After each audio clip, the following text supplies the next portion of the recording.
My name is Charles Ellis. I'm an entrepreneur and I run a small business. We design and make laser-cut stainless steel house numbers and signs. I've always been interested in how things work and how you can put them together and improve them. As you get older, things do become more difficult, and who wants anything to get in the way of their quality of life, especially when you love what you do and you want to keep doing it. My name is Richard Hindley. I'm a consultant urologist.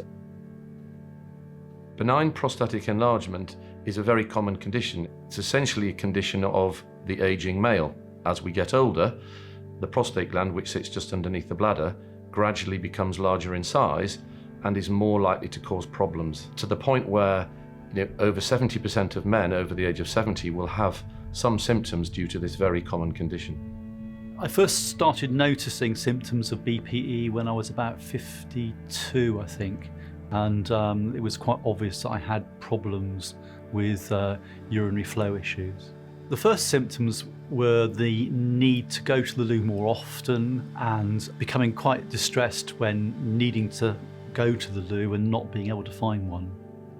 The symptoms of benign prostatic enlargement are typically going to the loo more frequently in the daytime, having to rush to the loo, urgency, occasionally incontinence, sleep disruption. Men have to get up several times at night. That can really impact on their well-being, emotional well-being, and they can be exhausted. I had to take my daughter to Bristol for some tests, and you find yourself having to look for bushes and graveyards and to have a sneaky wee. It's all really quite sad, you know. I guess as a dad, you do feel that you're responsible for your family, and my behaviour, I guess, became more and more bizarre at times. There is a stigma attached to having troublesome urinary symptoms. It's embarrassing for men, even in modern culture where we're not very good at facing up to these problems.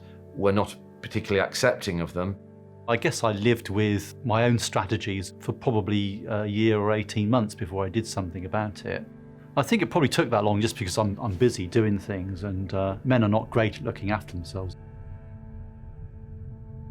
I actually heard about water vapour therapy in a radio interview, I think, which involved Professor Hindley. I then went and did my own research. Charles was attracted to one of the minimally invasive treatment options that he'd found out about, therefore asked his specialist to refer him on to me. I think water vapour therapy does seem to have captured the imagination of men, and I wonder whether that's because of the fact that a lot of us drink cups of tea and boiling a kettle, and also the fact that it's natural, it's water vapour, there are no chemicals. So water vapour therapy works by convective heating. Water vapour is heated up to 103 degrees Celsius and delivered using a little needle or injection into the prostate tissue. The prostate then shrinks and takes the pressure off the bladder and the urethra, which helps to alleviate symptoms. They don't necessarily require a general anaesthetic. They don't necessarily need to be done in an operating theatre, and this can free up capacity. And also, if we can get men in and out in the same day and avoid an overnight stay, this has potential cost savings associated with it, and we can be much more efficient in terms of the number of men that we can treat for this common condition. We now have a portfolio of treatment options. We're moving away from a one-size-fits-all approach, and it's important that we have a number of options so that we can match them up with the procedure that's most appropriate to their needs. The gold standard is to give people options, of which water vapour therapy is one. I'm really quite happy with where I'm at the moment, to be honest.